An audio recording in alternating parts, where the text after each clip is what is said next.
Hey, yo, it's me, Pops Van Marmalade, and you're watching the Comics-Related Madness Network. Huh?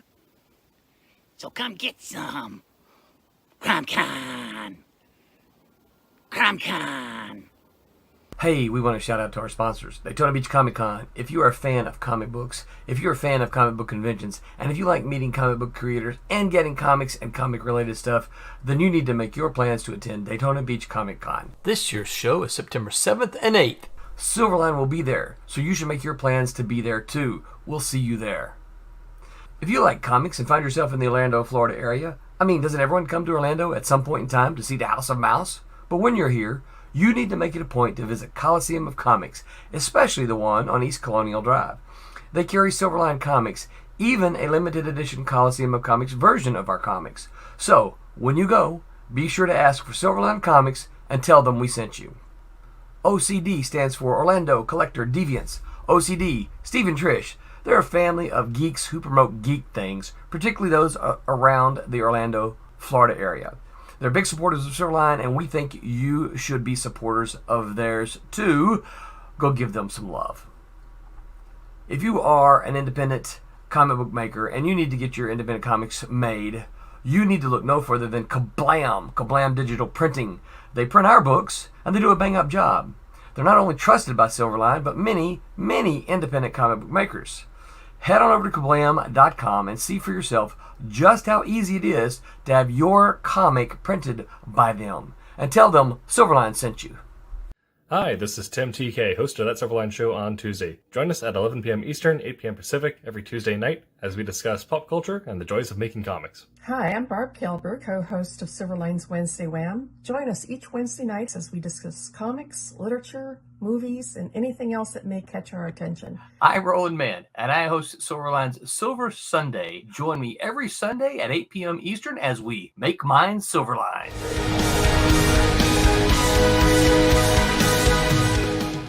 Creating beyond calculation, beyond politics, and beyond the big two. Welcome, Silverliners, to the wonderful world of Wednesday Wham. I'm Dean Zachary, your host, and I'm joined tonight by Barbara J. Kilberg, the Empress of the Inks, Rob Davis, the Paragon of Pencils, the Superior Skeptic is back.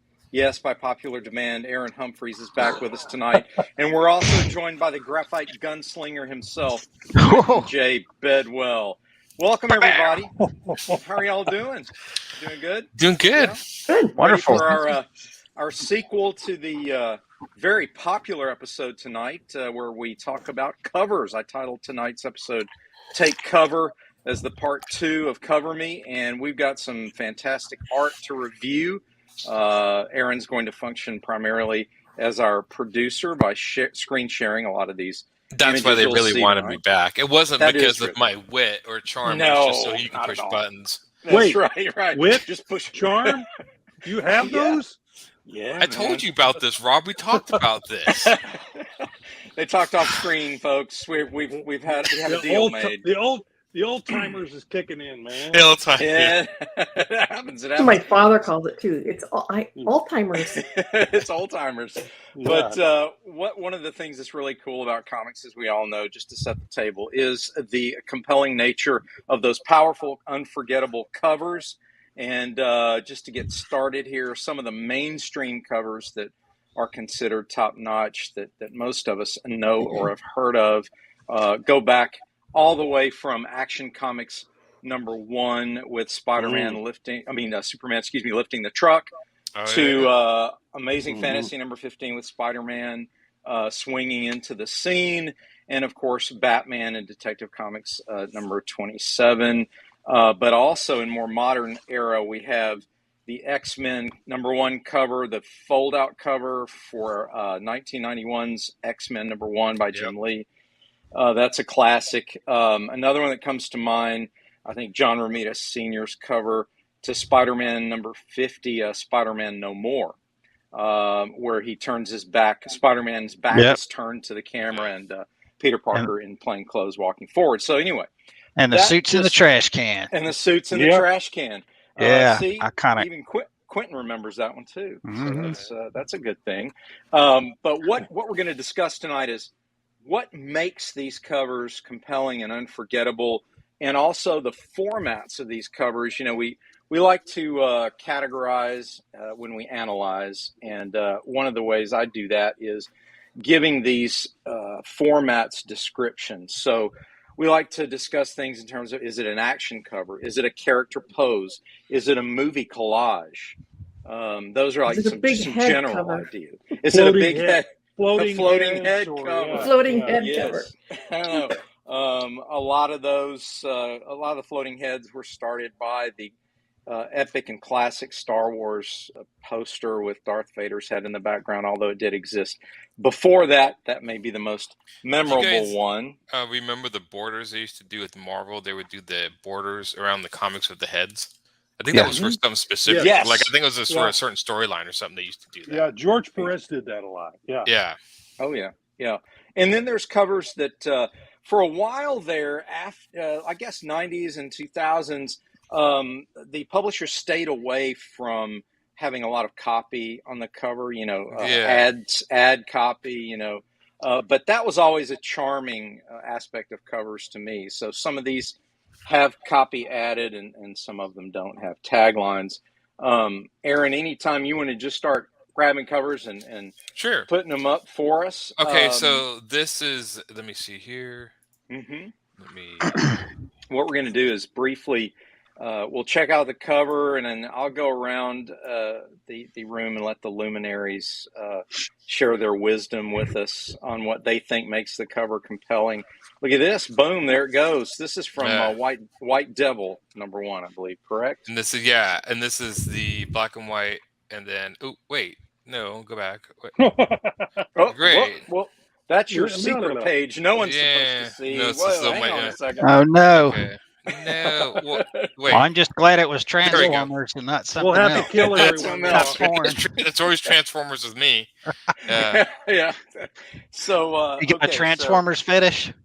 Yeah. Oh yeah. You're probably a pony bro too, right? Is that brony? Yeah, brony? I am a brony. Yes. Okay, yes. So here we have. And don't worry, your ponies are coming in the mail, Dean. I got that message. I'm so glad. Thank you. I've been waiting on them, man. They're awesome. Okay, so White Devill #1. This is a classic. Well, it's not really floating head. This is what I call a portrait cover. For lack of a better description, you just got a straight up shot of the main character. We've got nice colors here. It's great placement. You've got a nice frame up. I was just going to say, it's got an interesting frame around it. Yeah, that's what I liked about it.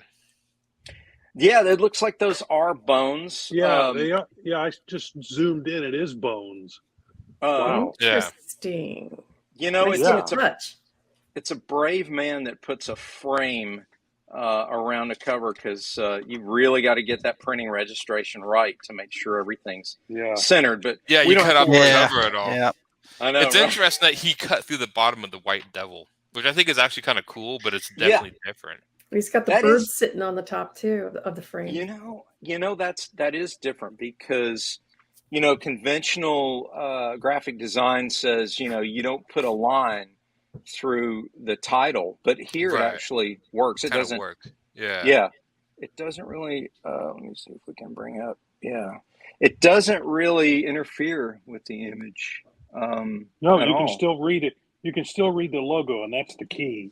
Is fixed so that you can still read it if you're going to interfere with it. It's funny. I wonder what it would look like if the line was taken down to it's still crossing through Devill, but just the very bottom, and letting the sort of winged creatures kind of, instead of cutting straight through, more a little towards the bottom.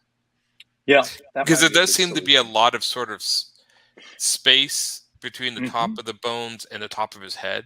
True. Yeah, and let the birds frame the word devil. That's what I was thinking.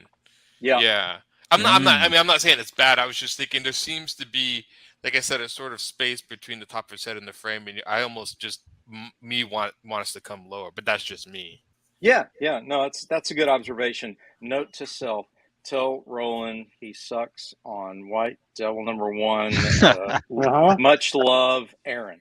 I mean, I've sent him detailed analysis of why he sucks, so this shouldn't be a surprise to him. This should be an additional thing, right? But no, you're right about that. That's a good observation. We also here we have a talk balloon and an ad blurb. The future is not a good place, right? And I actually like the way that's placed. I think that's pretty cool.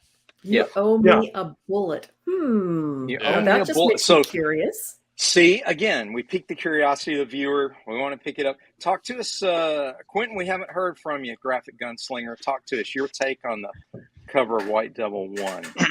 Well, I like the drawing and everything, but as one who deals with like composition and stuff like all day, I mean, there's a lot of like.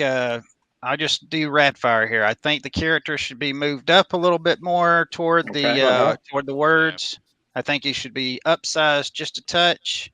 I'm not feeling the bone border. I wish it was behind. I think it would have been. That would have been interesting. I think it would have been better behind. And I'm not trying to, bash this guy's art. His art is like spot on. I really like his art. But as far as composition, and I think the reason why I'm such a stickler about composition is because it's been such a challenge for me, and it's always something that I have to pay attention to. So whenever I see composition that's not 100%, it kind of sticks out at me. I'm not real familiar with this character. Does he have blue wings coming out of his head? Because that's what it looks like. It does look like that, or else it's some kind of throne adornment or decoration. I'm not real sure.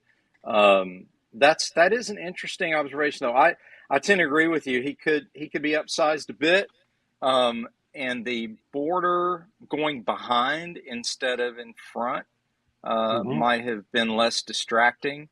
But this, just to give credit where credit is due, the art itself is by Jackson Rennick. And the art is strong. The art is strong, absolutely. And I love this bone border. I do. Yeah. I love this whole idea. Right. And look, I am no expert. I'm just saying what I would do. Sure, that's not what you tell me. Yeah, well. Off camera, it's always a different story. But this bone border, if it were me, if I would have been doing it, I love this idea. And I would like to steal this idea for a future thing, but what I would do is take it more around the cover, instead of just a square. Whereas we've got the cover, which is like here, and we've got almost a square border. I mean, it is a little rectangular, but I did read. I love the art, though. I just want to say that this guy he knows what he's doing when it comes to the pencils and stuff. I did read White Devil #1, and I don't remember any wings coming out of his head, so I am not sure what those are. Because I read it, and he has like the thing I liked about it was they have a centaur woman, like half robotic centaur, half woman. I thought that was kind of cool. Yeah, I was kind of hoping they'd have her in one of the covers, but I think this is cool. Now, I have to say, as far as the wings go, the wings look cool. I like the shape of the wings. The shape of the wings is awesome. These little guys he's got perched up here, I love those. And if you did my idea with the border, I don't know how you could fit those in, but I would definitely try to keep those in there. Yeah. The wings belong to the creature he rides. Oh, is that it? Okay. I didn't think you wrote a creature. Let me sit there and think. I thought you read it, Aaron. You forgot. I did. I remember the girl, the centaur, but I remember him walking into a bar. That's why he only remembers the girl and the centaur. He remembers the girl, and the girl and the centaur. Right? No, I remember he walked into a bar and he had mutants. But I'm trying to. I remember him walking all the time, sitting on a campfire. I don't remember him writing anything. Maybe that comes later. Maybe that is because I don't remember having a steed or anything. That's not what I mean. But then again, I only read issue 1. It's funny. I'd almost say the future is not a good place. Putting that thing on the bottom right corner, but it would cover up the signature. Yeah, because it seems like the words are kind of heavy against the left. Yeah, I mean, I almost tag, right. Because just thinking how you read a comic, you read from top to bottom, so it would be like, but you would cover up the signature. Yeah. Right. Good. All good comments, Barb. Before we move on, you have any extra additional, Barb? I definitely would love to see the bones pushed out to the edges of the border of the entire comic book, and maybe enlarge them a little bit. That would be creepy and kind of verging on a little bit of Art Nouveau. Yeah. Implying the Art Nouveau. That's effect. what I was thinking as well. That's where I was kind of going with what I was saying. Yeah. Absolutely. What about you, Rob? Anything before we move on? The coloring kind of flattens it out to me. Okay.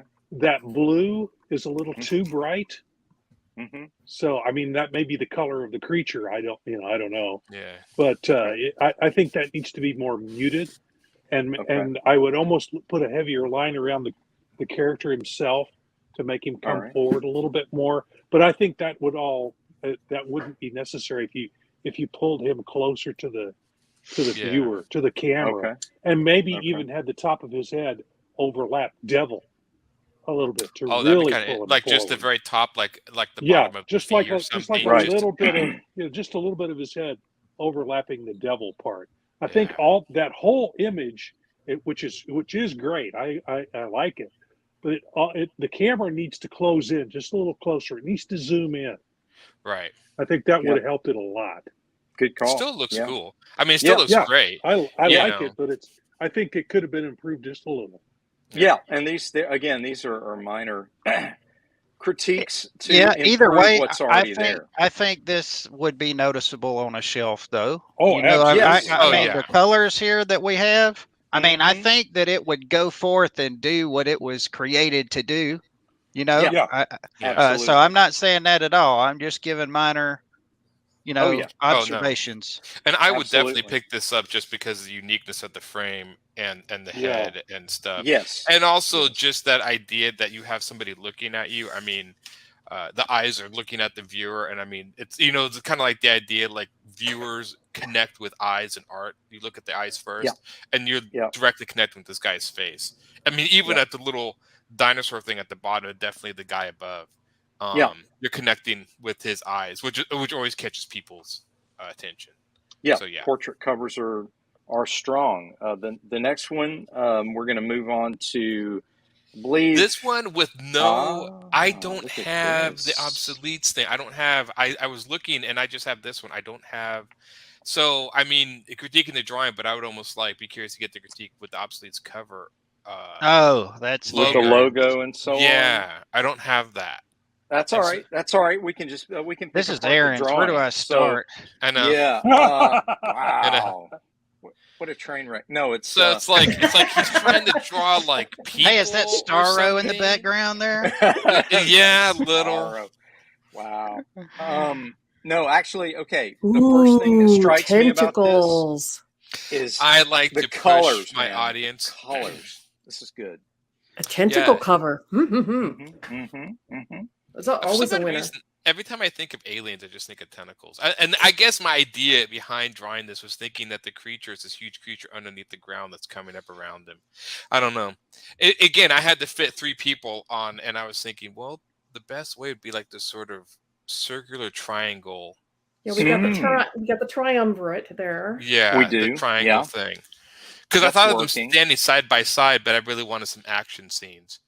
I was going to say this falls into the action category, the action cover category, which harkens back to Superman. So I mean, this is one of the most classic ways to approach a comic book cover. Right, just that sort of. And there's also a part of me that it does bother me that I didn't create a central focal point. I mean, I guess. Well, I think you got. Well, I mean, they're all 3 there. I think it's good. I think it's good like it is, without a central focal point. I mean, like the little curlicue tentacle underneath the guy's legs, that type of thing. That thing might be. That's kind of a cool focal point. Yeah. I didn't even think about it. He's about to be snapped between the legs, isn't he? That's going to be painful for Buddy. Yeah. Things you can't unsee. Thanks, Bar. Now that's what everyone will see when they look at Aaron's cover. That's a pretty good focal point. Yeah. People you mean, like, you guys read the obsoletes? You mean the tentacle crotch comic? Yeah, that one. Yeah, the tentacle crotch comic. That's awesome. Talk a little bit about color choices here, Aaron, and why I you actually chose what didn't you color chose. this. So this is okay. not McKin. I'm so sorry, I'm forgetting your name. I have Mackenzie on Tuesday night, and I always get the other. It's Mickey Roberta? Clausen. Oh no, Roberta Conroy? no, she's the one who did Mackenzie Workman? Bear. Yeah, Mackenzie. Well, Mackenzie Workman. Yeah, then that's who's doing it. Okay, never. Yeah, it's Mackenzie. Sorry. Yes, she colored it. And Very she nice and work. I let Really, her, she did a good job. I yeah, like and I let her colors on choose the there. colors. And I kind of pushed more towards the greens. The idea of the color choices behind was like I was thinking they were more like they're kind of based a little bit around the Aliens Marines, kind of that sort of down, dirty, and beat up. So the sort of like military green and stuff was kind of what I worked. And the skull and crossbones and the guy's visor. I don't know.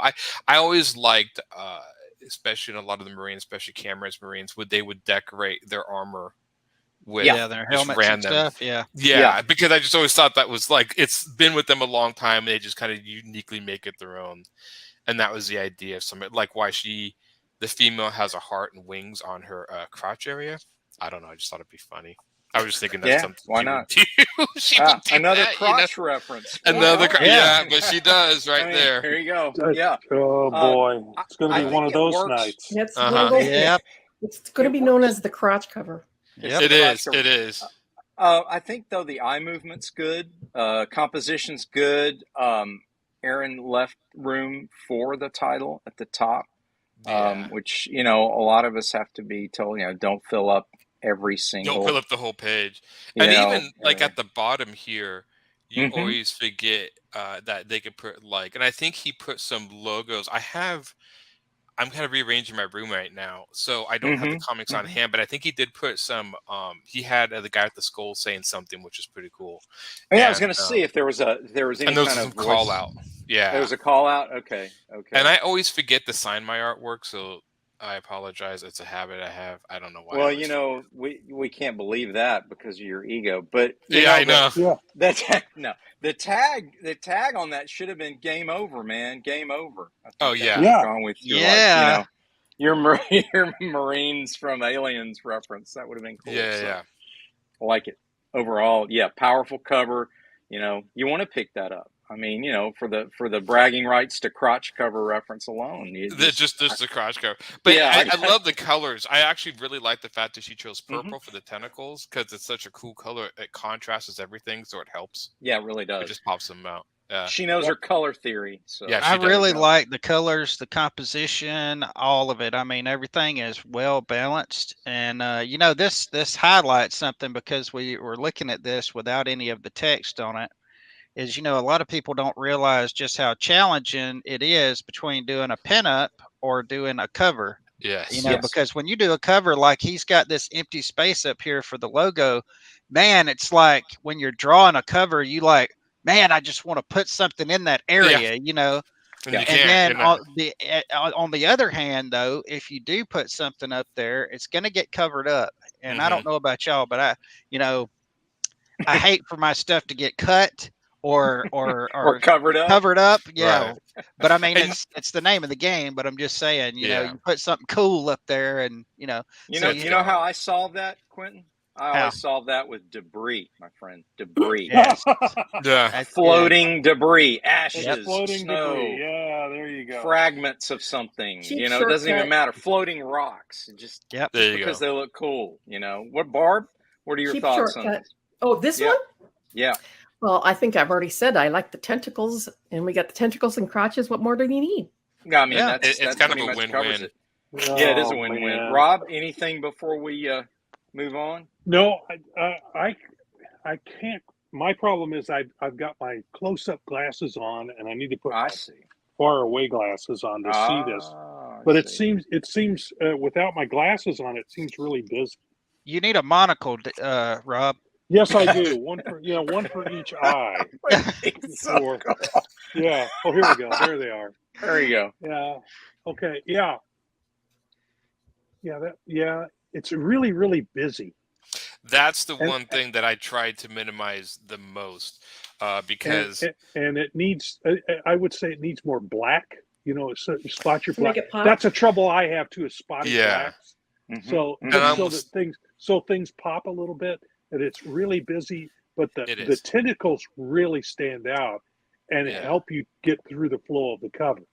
It is busy. That's the strongest piece of it is the tentacles. Yeah. Yeah. So, I think though, if you would have put if you would have put the black, I think it probably would have taken out some of the busy, because there's shadows and shadows casting on stuff. That's what usually does mine. I almost wonder if I would have put the entire stones way behind them in a silhouette. I wonder if that would have popped. I never thought of that. Yeah, that would have popped it. Yeah, put it all in black. Put it all in black, or if you let the colorist give you atmospheric perspective by putting it in some color.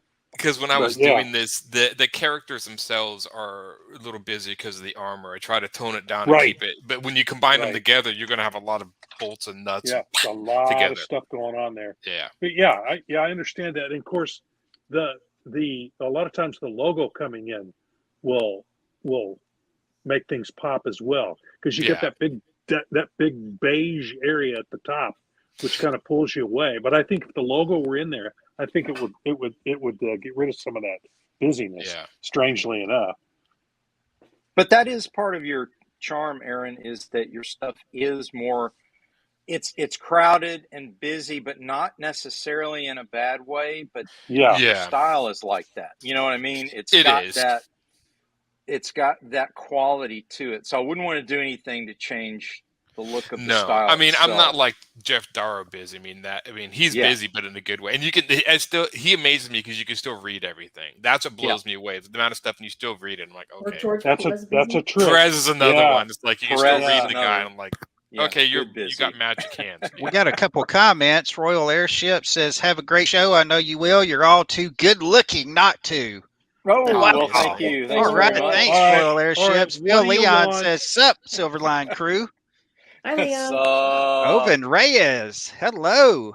Hello, Silverline family. Hello, Oven. Oven. We haven't seen Oven in a while. Nice to see Oven again. I know. It's really nice to see these folks showing up. Appreciate you guys joining us tonight. Come on, sit with us. Have some coffee. Yeah. Have some coffee. Sit down. Look at all these with us. What's coming up next? Yeah, roll it. It is Cray. Oh, that looks familiar. Well, there's just nothing to say about this one, right? So we'll just move on to the next one. You can't critique perfection, right? No. I want to hear you guys on this, because this was challenging for a couple of reasons. I'm going to set the table on this. The pencils, I don't know if you've got access to this one at Stages, Aaron. This is kind of an interesting one. If you don't, that's no big deal, because I'll just describe it. In the original pencil, I lined out the smoke that's coming from the bonfire in the foreground, where he's just kind of standing there with his sword. And I thought, well, this is one of those traditional things where I kind of want certain parts of the image to fade out behind the smoke. And that'll be easily... There you go. Yeah. There we go. But I line out Okay, so let's do the pencils. Okay, here's the pencils. There we go. Here's the pencils. So I just left things open, but I always, outline the areas with smoke. And again, it needed to be lit by the bonfire in the foreground primarily, but it was designed to be a nighttime shot. I wanted the silhouette of one of the characters in the background stealing Cray as a baby, because that was a very important traumatic scene. Plot point, yeah. And then again, semi-floating head in the background. But the idea was to have that smoke help the eye movement flow around the piece. Yeah. So in the pencils, you have this very nice triangle, which I think gets thrown off in the colors, because That's what I was going to say. I definitely like this uneven. I am not saying anything about the inker or colorist of this piece, but I so much more dig the pencils on this than I do the finished piece. It just looks so solid. This is the inks I like the ink. pencils is where it's at. Sometimes though, I'm that way about certain pieces though. Some of them just, Strangely enough, because of Kurt Barton technology, has anybody ever just tried to color Dean's pencils? Yes, and it does work for certain stories. I was thinking, or maybe even mix it up. Like, I'm wondering here, what if they inked everything, like, I don't know if you can see my cursor, outside the smoke, but like leave the smoke and everything in the smoke pencil. Now that might be kind of a little strange, but I don't know. I mean, digitally you can experiment, like just doing a different layer and see. Right. That way, the stuff in the smoke would be pencil or like light gray, and it would sort of blend it out, and that would really increase that smoke. They kind of did it here. Well, we talked. That was Jeremy Kahn doing colors, and I spoke with him, and I said, what I should have noted for you was a color hold. And that's to all artists who like using atmosphere, as in smoke and fog and so on. Always tell the colorist you want a color hold if you do, because that helps.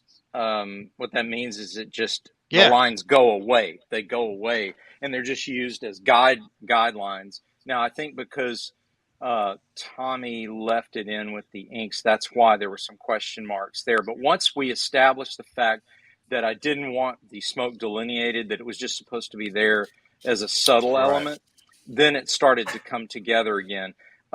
Also, just to let you know, the lined head in the background, that is mostly supposed to be solid black, but because of my pencil style, I decided to do a radial, just line work. It wasn't ruled, it was just eyeballed. But I like doing that for effect, but I could have and probably should have just X'd it and said, solid black on this, because it was supposed to hold and anchor the back, which I think is more evident in the pencil. You're talking about the helmet here with the wings? Yes, correct. Yeah. Yes. I could see that. Let me go back to your pencils, because I can see it's darker here, and it makes the smoke pop, and it was the way he inked it. Yeah, he left a little more white in there, and I think there's not what you intended. Not really. I like how cool it looked in the inks, but again, you can see how that might confuse the colorist when he gets to the colors. It's like, what am I supposed to do with this helmet? What do I do? So much like dark. The blacks and the dark colors are all on one side, which that's what I almost see too, wonder if it kind of throws the balance over to that side. Because the smoke there, that's what it is. That's why I like the pencils better, because that smoke is actually lined on the pencils, and and it's balanced. I wonder if that would have been a fiery smoke, if that would have made the difference. Or just darker. I don't know. I wonder if they would have taken this helmet up here and made it the same blue as this guy's head and beard down here. That's to like match that too. blue. I really dig these characters, though. I really like this guy you've got in the back here holding the baby. The baby, that looks cool. Creepy. Thank you. Cool. I wanted that creepy effect. If you read the comic, he's just sort of a orc-looking character, almost a mutant orc, and I wanted to do something almost goblin-like. Just to make it mysterious and spooky. So that worked. But yeah, it was a challenge. I learned a lot about, put notes on your pencils if you want certain things done. So, note to all the pencilers out there, work closely with your inker and colorist, let them know what you want. Barb and I established a really good rapport because my pencils can tend to be more fine art sometimes than commercial art. And there's parts that are open to lots interpretation. Shading, which is great when you're doing fine art finished pencils. Which, by the way, Aaron, the Star Wars Knights of the Old Republic book that I did with J.J. Miller is done in the style that you suggested, which is coloring over my finished pencils. Which I think would just add to your strength. Yeah. I mean, when I see it, I see your pencils. See, that's dope right there, man. And then I see the ink, it's. I honestly think sometimes nothing against any of the inkers, but I think inking, even when I still like it. I still like the inks. The ink is not quite as good as the pencil. Innovation used to do that a lot, where they would color right over the pencils. Yeah. Oh, yeah. Here we go. Do you want to do that one? On to next. On to the no, next. we can move on. I was just going to get everyone's comment. Oh, we had the Cray thing. Okay. I was going to say one. Oh, go ahead. No, well, now that balances it out a little bit more. Yeah, the words balance it. I think if that helmet had been as a color hold, I think it would have worked even better. Okay. As a color hold to kind of push it back and do it all in one solid color. I think the inks lost the power that you had in that particular part of the image. The words do balance this out better. But it does make it work better. It really does. I agree. Yep. Apparently, I have a whole stuff. None of this stuff is really in order. So here's my pencils, and then they have the obsolete. Now that's mine with stuff. Okay, and I actually think the words and stuff make it pop more. And again, any reservations that I had about the part, before the logos, that it looks like the logos took care of a lot. Of course, there's still a tentacle going after that dude's crotch. That is what everyone is going to see from now on. That's from now on. They're going to look at that and say, he's about to get popped on the behind. You are welcome. You are welcome. I'm always the one to point Thank you so much, Barb. She's in our mind. Things you'll never unsee with Barb Kilburn. Mm-hmm. I think we have, this is rejects. Let me see. Like I said, some of the stuff's out of order. Okay. This pencils. Okay, so here's the full thing with the start with the pencils and then work forward. So this is the pencils. Okay. And this is C. Michael Lanning. Yes, Michael Lanning. This is good solid pencils, man. Yeah, I like the angle. It's an interesting angle. Strangely enough, the only thing that threw me is this guy, he's holding the right leg, the knee comes right over the star area, and I thought that this guy's leg in front was actually a full leg, and his leg was bent. Yeah, I can see that. Yes. Yeah. Now I'm not sure. Let me check and see in the colors. Yeah, that's when I first saw it, I had the same. Yeah, the same thing. Right. The danger of tangents. The reason that happened is because C. Michael layered one knee over the other knee, and so optically it becomes the forward character's leg bent for some reason. So what could have helped that would have been a cast shadow thrown down by that knee would have helped separate the star, or drop the knee so it comes the top of the knee comes just below the star or whatever. It's just he's got it perfectly lined up so it looks like there's almost like two legs going into that knee. That's a perfect example of a tangent. Yeah, it is. It draws the eye usually to things you don't want the eye drawn to. Although in this case, there's no crotch tentacle. Sometimes those things are hard to catch in your own stuff because you're sitting there, you're in it. You're like less than a foot away from it, drawing it, and you for hours or whatever, however long it takes you. Yeah. And you just get so involved, you just get to where stuff like that gets invisible, and you have to come back way later before you spot it, and then it's like too late. Then you're done. There are a lot of deadline issues that cause us to miss things. I know that in my own experience. I like the structure of the upper half. It's interesting that he's working against the typical eye flow there. We usually come in upper left and move across, but it's almost like he's bringing us in from the top and through perspective, dragging us down to mid left. Yeah. And then another dynamic angle bringing us out with lower right. Just out of curiosity, these are the inks. Okay. All right. I like that. The inks help a little. Yeah. That helps a lot. They do help a little bit. Yeah. Yeah. I almost think it's strangely enough. Now, I'm not really, like I said, I'm not a master at spotting blacks, but does it almost feel like these big black shapes should be more in the background instead of the foreground? Because the background is very no black shapes, and the black shapes are in the. If they were in the back, to pop, you use them to pop you want them up front, and as things recede in the background, it fades. Right. Okay. Yep. It's atmospheric perspective. And there it is with the color. Okay. The color it works. coloring works to help a lot of those issues. So. He unfortunately did the same color thing. I'm going to go back here with the gun. Well, I also say that is the rule. Keep the blacks up front. That is the rule. But also, if you decide that you've got a lot of black in your background, then the stuff in your foreground needs to be light to separate it from the stuff in the back. So contrast. I think that's more. Sometimes you have to make a sacrifice, you know, and change a rule. Yeah. Quentin's right there. You're going to have to choose one or the other. Either the background is going to be heavy shadow, or you're going to heavy shadow, or in some cases heavy outline the foreground in order to bring it forward.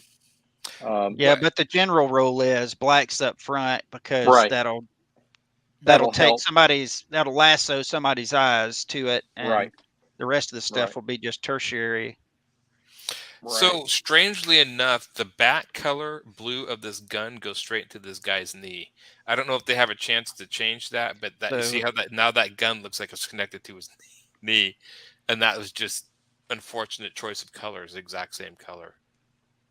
They should have made the boots different color too on the first character and the second character. Change the boot color so they don't look right. So you can. But I mean, it's still effective overall. I just like this. Like the gun here, and this kind of problems down with the knee leg area. That looks. I mean, if you look at it in a few minutes, you figure it out. Like, okay, I see his feet behind him in the gun. But like the idea is, at first glance, if you just turn and look at it, you're like, wait, what's going on? And of course, I assume nobody wants anyone to just focus on the sort of leg area. They want to see the eyes and stuff up here. Right. It kind of locks you in. It creates. It creates the image of a diamond shape in that bottom right corner, so that grabs the eye. I do love the copy to the left there, Razzled by the Rapscallion. Yeah. Wow, we got to come up with a nickname for somebody in here to be a Rapscallion. That's really good. Here we've got one of those incidences where we've placed characters over the top of the title. Yeah. So it's reject. Don't really know. That it's the C. They need to pop the C up more or something because the C gets lost. It looks like Now somebody could say like that. Retext. It looks like reject. It looks like reject. It is the reject. It is the reject. But it still reads for me. It's the wrong color. It's the wrong color. It should be orange or some. Yellow, warm color. Yeah. So it should be a warm color. Something to pop and come forward. It's got to pop. Because much like conventional wisdom, again, that wisdom comes from experience. So warm colors advance, cool colors recede. Yeah. So you don't want to push your masthead backwards. I mean, if you wanted to make it purple, you could do like an orange outline or something around. Yeah. Yes, to make it. Yeah. So anything to make it come out, stand out. Yeah. And this may be an example of where you don't want to cover up quite this much of the title with a character. You might want to reduce that size of that character a little bit, or compress the masthead a little bit and move it to the left so that we can see REJE maybe a little clearer. Or maybe just put the rejects up so the top of the rejects just is underneath the Silverline banner. I'm not sure. Do you guys sometimes feel that the Silverline banner should be pushed up a little more? Do you think it takes a little too much room at the top to push the title down? I do. Okay. I think it should be more slender because the thing is you can't push it up too far because there is the cutting of the books and the books will cut it. Yeah. What if you dropped it to the bottom? That would be interesting. Yeah. I think the bottom would be better, but I think slender overall, more slender. Initially we did 3 versions of that when Roland and I were working on this template idea, and one of them was the bottom, one was at the top, and one was actually along the side running up. Yeah. That's interesting. And that was actually one of my favorites, but he felt like, because of the comic rack displays. Yes, I understand that you want that at the very top. Yeah, but I think it works great. It just needs to be pushed up, but it could be cut. It's just because that logo on top takes space for the logo, or maybe make the logo smaller. Yeah, Phil says highlights on the lettering would work too, and almost a beveled effect. You could do that in Photoshop or or Illustrator, where you can bevel it and make it 3-dimensional looking. So that's another good comments, everybody. That's good. Yeah. Let me see what's okay. So I am looking. I think we have, which I really like, and this is Sniper and Rook. Sniper and Rook. Nice. Number 1. Do you have pencils and inks on that too? I have I don't see them. I'm looking. I think it's just the color and the one with the logo. Yeah. Okay, this is by Ginge you're Kelly. Right. And the layout is great. I love the way that logo works into the layout of the piece. Yep. We have our Z formation eye movement working very well here. You come in from the upper left, you go across, you come down at a diagonal and exit lower right. He really made great use of light and dark, having the threat of these clawed hands in shadow coming forward, and the classic two-handed gun pose of the character. Great character pose. Right, especially like a gunslinger type thing. Yeah, really like that. Again, this is strange enough I'm going to do with the logo, but the opposite. I think the logo should have gone behind her head. Yeah. Instead of I agree. on the very bottom. I agree. And like shrink the logo just a the only thing that behind would have her been head. missing is the bottom of that R and a little bit of maybe a teeny bit of the O. Oh, but I think they would have figured it out. I love the logo. You can take the logo and cock it just a little bit. Rotate it to the left just a little bit and to the left to get underneath that head so that you can still read it. Yeah. That's what I would do, but it's that's not my job. You could also do this, Rob. You could freeform scale that thing and actually compress it a little bit. There's all kind of little cheats to get around a particular drawing. But this is real strong. I don't know if anyone else is getting the Ninja Turtles vibe off that logo, but I am very much. Yes, the whole look of that cover is very Ninja Turtles. This is an example of where all the blacks are in front and behind is very light, so it makes that black very dramatic and pop. It does. Yeah. Mm-hmm. Oh yeah. Overall, it's simple. And it's simple. Very simple. It's simple. It's not very busy, but it really tells a tale. Yeah, do you guys remember the cover for The Death of Superman 75, where it was just a completely black cover with a Superman symbol that was dripping in red blood? Yeah, of course. That's it. That was the whole cover. It was so dramatic. Well, I mean, one of my all-time favorite covers is Sienkiewicz. I think I said his name. Bill Sienkiewicz. Yeah, he does the electric. Yeah, the electric cover, which he's standing there with the smoking gun. And white. I mean, that's just like that cover's been riffed on, I think, so many times, and it's just so simple and to the point. So it's just iconic. It is.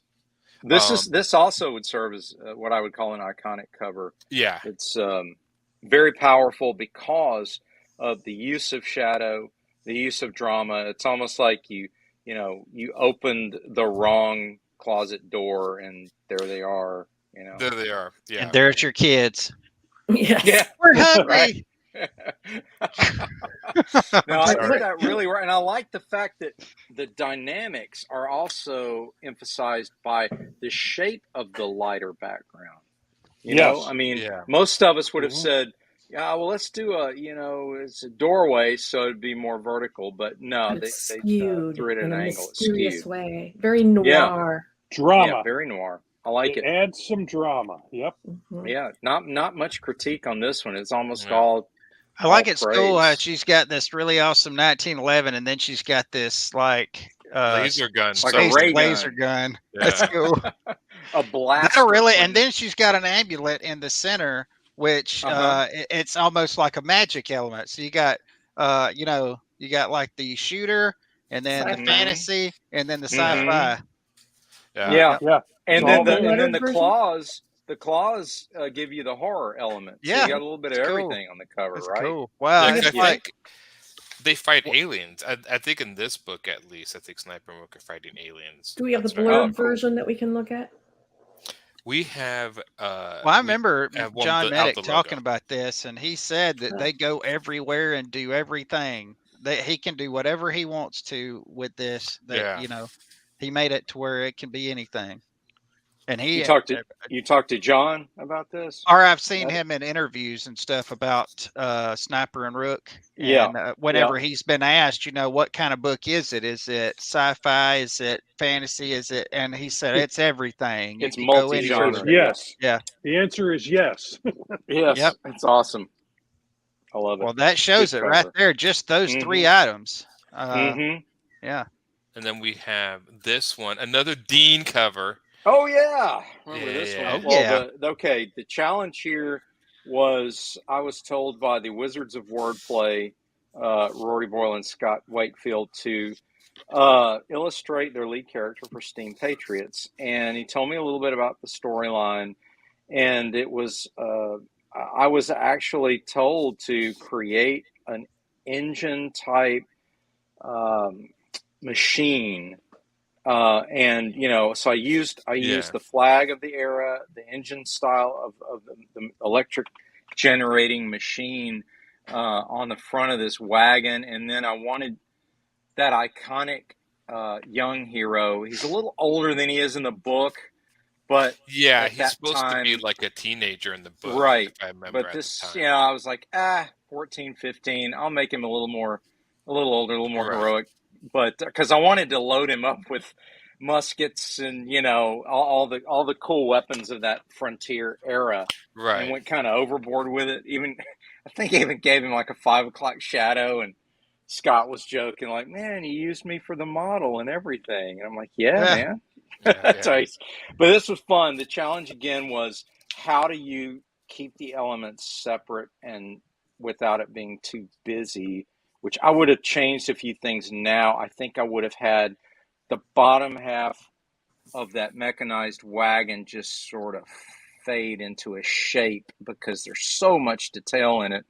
But, like Quentin says, you get lost in detail and you draw it all. Yeah. That's what I do. So I dig this, though. This looks really good. I love the pencils on it. Do we have the inks? Yes. Engaged. Yes. Just out of curiosity. Atmospherics as usual. It seems like the engine thing under the flag is at a different angle than the other one, almost like it's falling off the wagon because of the explosion. Is that kind of what you intended? No, it's supposed to be how that particular machine is rigged. Okay. Yeah. Okay, I think I see it now. Okay, coming down. It's it looks like an angle. Way. Yeah. It looks good. I mean, it doesn't look bad because it's completely like a fictional machine that I was just wondering, not that it's wrong, like is it supposed to be angled that way, and it looks like it is. Yeah, the idea was the person who's riding the carriage sort of runs it almost, like sort of mans it like a traditional gun on the top of a tank. But you couldn't really see that because of, the position of the main character. But I thought this turned out good. I love it. Thanks. A lot of detail. I mean, it's technically a drawing, I mean, yeah, well, sure. The only thing I would say. Oh, is, I like that. I like. Okay, that fixes it. What were you go say, back? Rob? Yeah, I was just okay. So go back to the inks when you there you go. In the inks, it needs a capture line around that foreground character. You know what I'm saying? I know exactly. You're talking about the gutter, the little. Yeah, it needs a white line that outlines the character. But now go to the colors. Good call. Go to the colors. And but he fixed it. The colorist fixed it by putting the lighter colors around the outside edge. Yeah, that rim lighting. Highlight. Yeah, the rim lighting. Yeah. Rim lighting. Very good. That's a good term for that. And that helps it a lot. That brings that character out from the background. Yeah. But I would have done a capture line in the colors or in the ink. Oh wow! Yeah. And then here we go. This awesome. Logo. That Noise. works very well. That fading of the over the white gray tone over the top of the flag in the background. That really works. Does it bother you that very well? The stars are covered by the logo? I mean, it doesn't bother me, but I'm just curious. Like, no. Because sometimes you put stuff on, you're like, okay, yeah. No, it doesn't bother me at all. I think that I knew part of it was going to be covered up by the logo when I drew it, so I kind of expected that. You I feel figured it. You don't see it, but you do feel it. It's you there. Feel it. Yeah, this is actually one of my favorite covers. Yep. Oh, I like the final product better. You know what I like? The pencils are great. Yeah. You did another one. What's the difference between this one? Like this one has a logo, but they colored it differently. Well, they decided to go on a white background would be more graphic. Like go back to the I think that works better. Yeah, I think that white's pretty powerful too. It really makes all the rest of the colors that you do have stand out, and also the colors that it's in. It kind of gives you like a vintage kind of look to it, like it is right there. The only thing I would have done is, looking at it now, I would have had the same fade out effect on the wheels probably as they did at the top, just to kind of push the wheels back a little bit. But that's a minor thing. Yeah, like at the very bottom. Yeah, I like the final version. I really do. I do too. Yes, I do too. It's that the pencils. Love the pencils. And I love this. This piece says "Steam Patriots" like nothing else. I mean, it really works.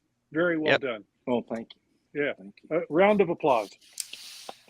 Thanks very much. This is one of those covers where you don't even have to see the title. I mean, the title is just like, Steam Patriots. It looks like Steam Patriots. That's exactly what it is. Now this would be categorized as a character pose or a movie poster collage combo. I do that a lot because I'm so old. I grew up in the time where they illustrated movie posters, and they actually were collages back in the day. It wasn't, Photoshop montage like it is now. Which I never liked them. I always liked the I hated them. Yeah, we talked about this in the previous episode about covers, in that the end of the traditional cover was between Harry Potter 1 and Harry Potter 2 with movie poster covers, or that beautifully illustrated Harry Potter 1 cover, and then Harry Potter 2. It was actually illustrated, and then of course, the producers went with, photo collage. Yeah, so, morons. But bad. It's becoming a lost art form, because movie posters is an art form, just like a cover, but there is a unique layout that they do for movie posters that they don't do for a lot of books and comics and stuff, especially like with Star Wars. So, do you guys remember? This is just one more peek into nostalgia. You guys remember the 12 by 12 album covers that were so beautifully illustrated? I actually put them up on my wall when I was a kid. I had a wall covered with just album covers. And I remember when part of the reason of buying them was for that, because of all the extras you got. Like when you bought, all these different ones, you could get all that cool art to go with it. Journey, man, they had the best. Oh my Journey goodness. had cool covers. Well, see, I worked Kansas. I worked at Musicland. My wife was when I met her, she was working at Musicland, and they actually would give us flats that were just the cover, cardboard flats, 12 by 12, same size as the cover. We have some somewhere in our storage room from that era. But that would we actually had people would come in because we'd use them on the display, and people would come and say, "When you're done, can I have one of those?" When you're done, I love it. When you're done, when you're done with your display, we put up special displays every week with the new releases, and say when you're done with that, because some stores had a window where you did that sort of thing as well. But we would I think we even had a contest one time where we gave them away as well. That's a lost art as well. That's a lost art. You can do a lot more on a 12 by 12 than you can on a 3.5 by 4, which is what a CD cover is. A CD is, And did you guys have any aspiring college art majors come in and do murals on the wall based on like one of the more popular covers of the day? We actually had that in a store in Memphis when I was a kid. Some stores do that, They would do like, I remember one was like the Dreamweaver cover by Gary Wright, and then they did the Styx Grand Illusion cover, which is very striking. But anyway, they would paint it full size on a wall, so you'd walk in and be this giant, movie album cover. You're right. That's a lost art form. We need to bring it back in the form of comic book covers. And speaking of that, look at this. We got Champion and Miss Fury. I believe this is Peter. By Pete. This is our mate from England, Peter Clinton. This is his cover. It's fantastic. Peter Clinton. Yeah. Does I haven't talked to him enough. Does he have one of those accents, or is it more hybrid-ish? I mean, how does he talk? I can't wait to meet him, actually. He just usually sounds like a dork most of the time when I talk. I'm kidding, Peter. He probably thinks the same of you. So. Yeah, I know. He's probably like, he thought I was from Canada. Did he actually really? did. He did. He was, he always says Happy Treason Day for 4th of July, and I was like, I said something like thankful, and he's like, well, what do you? It's like, what do you care? You're from Canada. I'm like, no, I'm from Vancouver, Washington, not BC. Like, he was trying close enough. Close enough, right? It is close enough. And look at this cover, guys. Talk about dynamic. Yeah. I love the angle. I love the classic character pose, the lighting. The structure of the buildings. Peter just went out of his way to really do a smashing cover here. Yeah, he tips it a little bit to give it drama and movement, and oh yeah, doesn't make it boring. It's hard. It's hard to find any critique where this cover might improve. The coloring on here is stellar. I love the coloring. I mean, they went through their whole palette on this. That's one thing I really dig about this, and also those color holds really do their job on here. They really do their work. It's funny. I like this cover. This is not my favorite cover by Peter. I've seen many other covers that I like, but I like it. I almost wish that Miss Fury was more in the foreground. Yeah, like a little bigger in the foreground, just a little bit.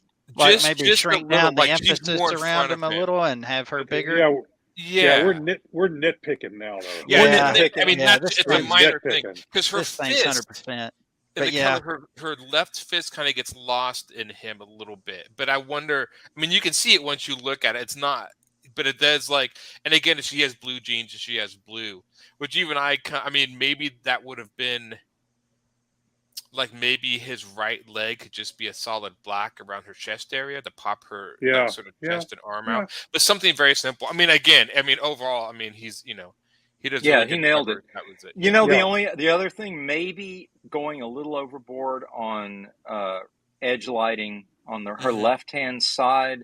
Yeah, our left, would have popped a little bit more. But again, these are nitpicks. Is it just me? But does he? With his colors and green, does he look like he has a Charlie Brown shirt? Yeah, he does. A little bit. Now, I don't know if that was supposed to be intentional. I kind of think it's like Charlie Brown. I don't know. Yeah, it is. It is. I think giving away the story. You're giving away the twist. It is Charlie Brown. Because there's the pencils. Yeah, and I do feel like they did a great color in the neon sign. Oh, I know. Like just copying that out. There's even one file where it actually blinks.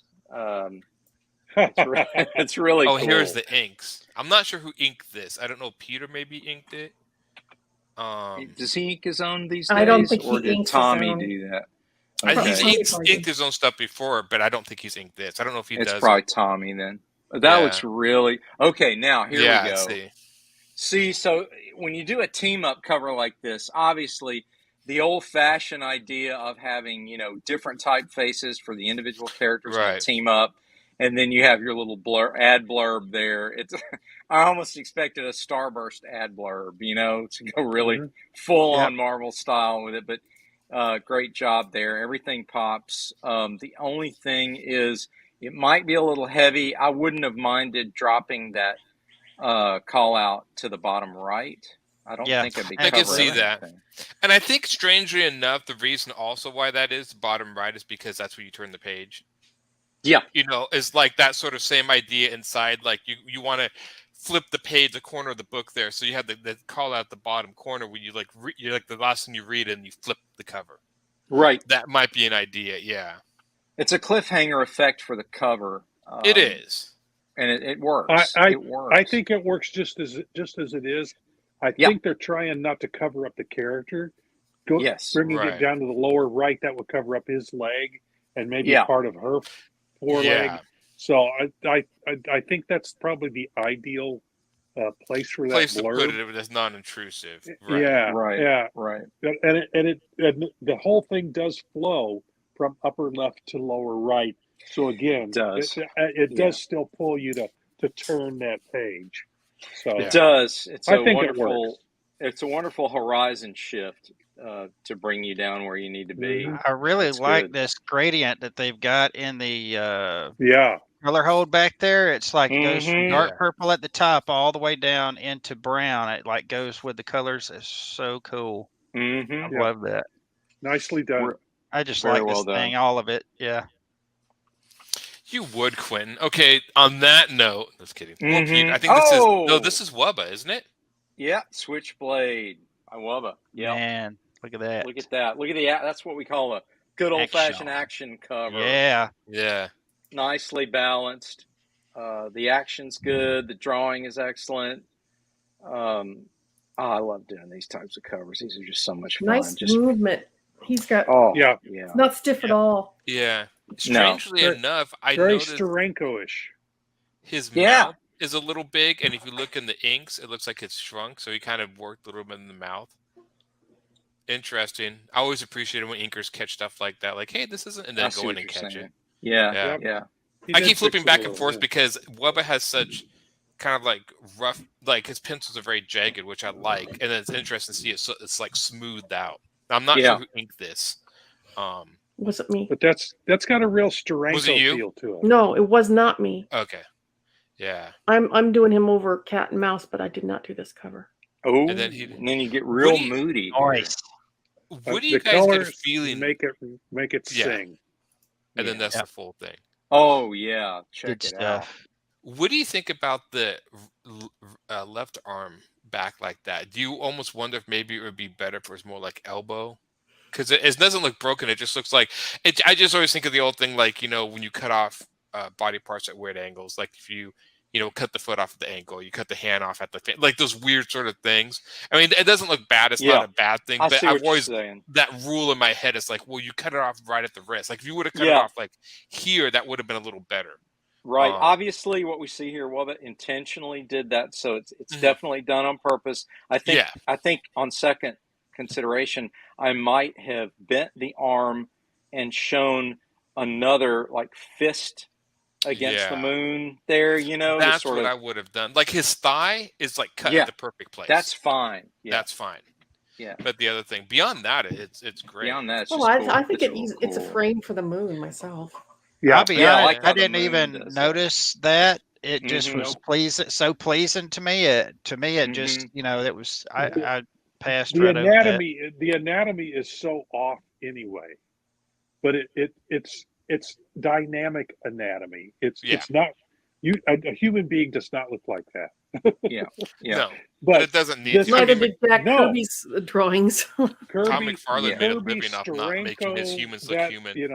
Paul Gulacy, it's got that kind of feel to it to me. Yeah, it's got the Gulacy feel. That's a great call out to Wubba's works like Paul Gulacy, although he doesn't have Paul Gulacy eyes. So Gulacy always did the big eyes for some reason, and that became his sort of signature.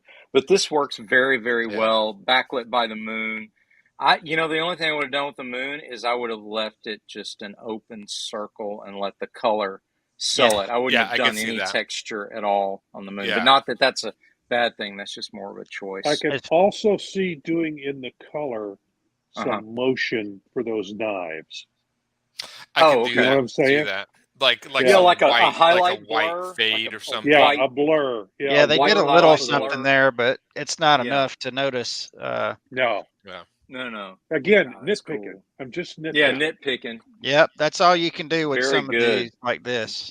Very good. What about the color of the title, guys? Any suggestions on something besides? I don't like this one. No, I remember Roland saying, didn't he redo the title? I think this is the redone, isn't it? I think so. The other one actually version before it looked too much like Witchblade. Yeah. Gotcha. This is the new one. So yeah. Yes. So this is the new one. Welcome, Brent. Welcome to the review of covers, my friend. We're getting deep into it here, talking about how cool this cover is, and we're enjoying just going through it. What's your take on this? You like it? Brent? Is Brent there? Let me add him here. Add to stream. There he is. There he is. Welcome, Brent. Well, hi, everybody. We are reviewing covers here, and love to get your take on this very classic action cover by Wubba. Yeah, that's great. I love it is very cool staged action. Yes. So, It's how you throw the covers off in the morning when you get up. Yes. That's right. Yes, another day in the Yeah. core. I just can't wait to get some knives thrown at me today. I can't wait for the knife throwing. Strangely enough, I always thought, now I know Switchblade has been done a while ago, but I always thought like Switchblade, because of the title and the story, would have worked great with a grindhouse sort of look to it. Grindhouse movies.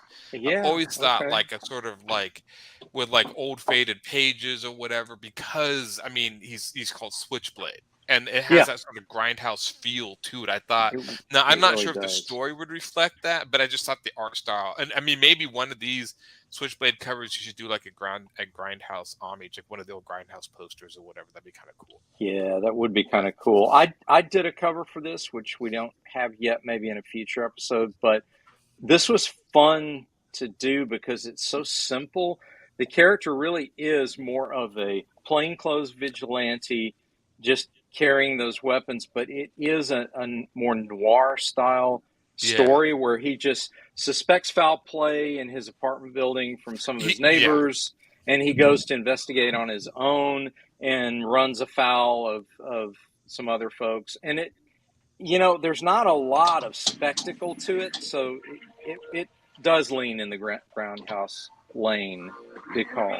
Yeah, that's good. Let me see. Wow, I hear atmosphere. That's even more grindhouse. That one. This is. Oh, is this Rob? Classic.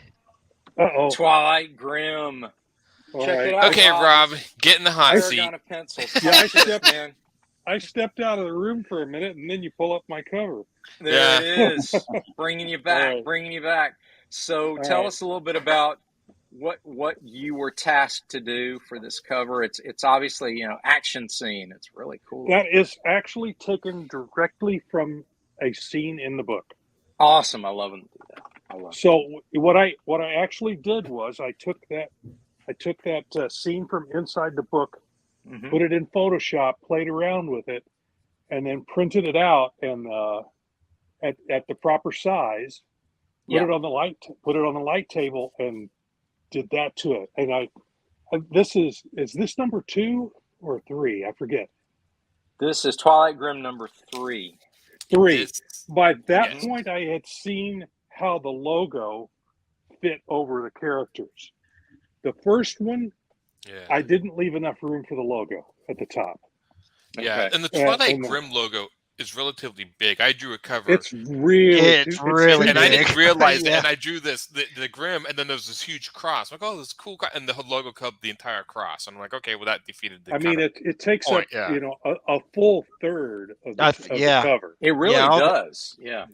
So, I would even say more by the time you do the Silverline banner, Twilight Grim, you're like, I mean, it's more There's than not much room there. I've got I got a half of the half. You've got a square. Unlike most covers, it's horizontal rather than vertical. So, but by the time I did this cover, I knew I had to leave a lot more room at the top, which is why I did the church door behind him.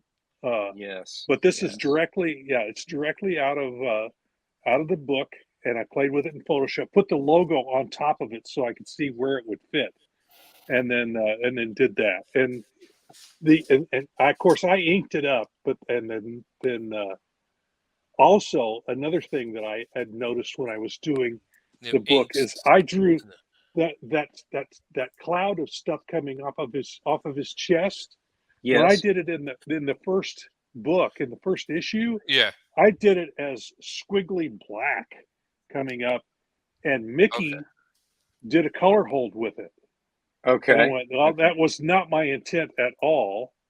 So after that, I did it more so he could do more color hold work with it. Yeah. I did a light outline and didn't do the black squiggles inside of it. So you see what I did there. Mm-hmm. Yeah, absolutely. So I gave him more to work with that way. He could something more he could play with.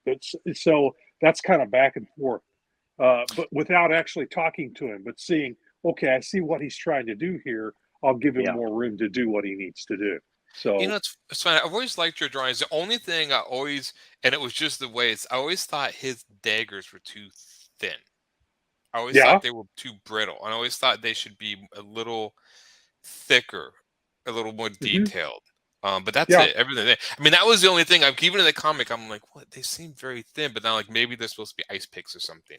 They're supposed to be silver daggers. I think they're supposed to be solid silver. They're supposed to be solid silver. That's correct. Plus, they go in these sheaths on the side of his leg.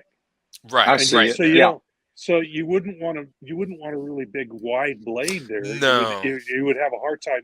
So But I'm also going, this is a comic. I can do whatever I need. Oh yeah. But so I went for the real thin look, so that it looks more like a steak or but they're supposed to be silver. I can see that. They're supposed to be more silver, and I'm thinking vampires are supposed to stake them in the heart. So you want a thin blade that you can get in if you get too big, it kind of looks like a hack slash type thing. But or this like is the more Rambo of a knife. Yeah. These are more precise tool. They're not for slashing; they're for piercing. So yeah. Okay, that makes sense. So more like a shortened rapier. Yeah, exactly. Very much so. Precision. I like the colors here. The colors are very reminiscent of the old Hammer horror films, which totally fits the content quite well. Was he supposed to be on fire, or was it supposed to be some sort of whenever you pierce them or or hit them with holy water or whatever, they essentially ignite and start disintegrating. So I don't know that I would have gone specifically for fire, but he's supposed to be disintegrating. But, because I was thinking the way the vampire, would it be cool if it was like a bluish green smoke or something like some? That's what I was thinking. That's what I saw in my head, but I didn't write any notes or anything. I just I let him have free reign with what he wanted to do, and so and he did a great job. I love what he did. It was not what I would have done, but I'm doing the pencils and the inks. After that, it's handed off to somebody else who's supposed to be much better at that than I am anyway. So I leave it in their capable hands, and it works. Yeah, the colors worked very well on this, and I like the color hold he did on the smoke escaping from the vampire. Yeah, that works. It really do your does. part, and again, divorce it. And again, and again, we skewed the view. We turned the church behind him at an angle to give it more drama. So it's a very dramatic shot. Yeah. So again, you're weighted as your eye moves across as it's supposed to diagonally, and then you go out the lower right, much like the Champion Miss Fury cover. It's some of the same same feel to it. Yep. I really like the perspective on that church. I love it. Great job on that. That was a lot of work. That was I know. That's why I like it, because you did it. You did it, and it worked really well. It's really good, and I knew there was work in that whole little part there. It's funny too, because you see, look at all that precision, and it's still going to, and it's all good. And then boom, it's covered up. Yeah, I know. But I knew that. I knew that going in, so I didn't worry about it. Yeah. But again, it's like in that Steam Patriots cover. You still feel it. It's still there. You feel that it's still there. So, you know that I put the detail in, even though you don't necessarily see it all. Oh yeah, you feel it. There. It's powerful. I think that's the last cover. I don't see it. Well, we had one. I sent you one. Divinity. Let me see here. There's a Divinity one, and there's also Quentin's. There's a Trump's 4. Yeah, Quentin's Trump's Quentin's cover that we want to see if we can get to No, those. you don't have to do mine. Look at this. Yeah. Mel nice. Ruby's Divinity one. Divinity. Go back to very the cool. go back to the inks first. They're right there at the very beginning, way at the very beginning. Back. The other way. Ooh, Grant, look at that. Okay, there you go. Whoa, Right. that is so awesome. Now Yes. this is the inimitable Mel Ruby. So as we can see, he's got the floating head. Yep. Mm-hmm. He did the inks and the pencils and the inks. And I personally, I'm a little biased. I think it's a gorgeous setup. Yeah. What do you guys think? Composition is exactly. I mean, it's 100% on point. Mm-hmm. Yeah, the blacks, all that. It's an oval. Yep. It's an oval, and it just you cycle through it. Let me out of curiosity. Now I want to love it at the colors. Yep. Now, see, I can see. It's fine. I almost wish it wasn't completely blue. See, I kind of like the coloring. I did the coloring, and here's the reason behind the blue. I wanted to set her in the background because I didn't want her to overwhelm the two in the front. The two in the front. Yeah. So I wanted to make her fade just the littlest bit. And I did something on Procreate that I had never done before for this cover, and I colored her in watercolor brushes. So that's all watercolor. And then I did the airbrush effect for the two main figures, Zach and Olivia. And then I did this background, and I did it in 3 different colors because I wasn't sure what was going to work best. I did it in pink, I did it in lavender, and I did it in orange, and I put it up for a committee vote. And so the orange was actually voted by committee to be the favorite on the Silverline group chat. Well, it works. It works as a complement to that blue. Yeah. Mm-hmm. You know, and you are doing something different because you're using the background color, because red or orange should pull forward, but it's working to pull back from the blue. Yeah, which is it's fading. strange, isn't it? How it's strange. It can work, but it's usually most people in color 3 wouldn't do it that way. It would be a blue background and she would be orange or something. Right. And I for one thing, I muted it because when I first did it, it was really orange. I'm like, it drowns everything. It just drowned everything. So yeah, I mean, my thinking on this was to put her in a monochrome, because if I put her in various colors, then I thought she was going to overwhelm the 2 figures in the front. I think you're right. That was a good choice. I think you did. I think you did right. Absolutely. Great choice. Great layout. I had to. I'm like, oh my God, I'm gonna have to make Mel Ruby look good. Oh Jesus. You know? And for anybody looking at this, these black things here that they've got, those graphics, those things really, you need to try to find ways when you're drawing to balance things out when things aren't like empty spaces. That's perfect. This is really interesting, these little squiggles and stuff. Mm-hmm. I love the way they balance things out, even in the the empty spots. Yeah. Some motion really to it as well. Aaron, take it back to the one without the divinity on top of it, so we can. Yeah, there you go. You can really see the graphic work there. That's beautifully done. That's some good stuff. Well, it's interesting too that on this particular cover, the logo actually almost disappears. But it still works. Yeah. Mm-hmm. Because a lot of times you want the logo to pop. Here it doesn't pop. Put that logo back on there again if you can. Yeah. Oh, right. Anything for Rob. Please. Please. Now see it even it's all white with really thin black outline. So it doesn't pop. It's usually but red. It does work. It does work this way. Yeah. That because the cover just really sells it. So the divinity there is just that's the period at the end of the sentence. It's not it's not the big word in the middle. It's the period at the end. No, we want the art nicely done. Well, yes, the art really speaks. Yes. Well, all the credit goes to Mel, and it's a tiny bit to me. So.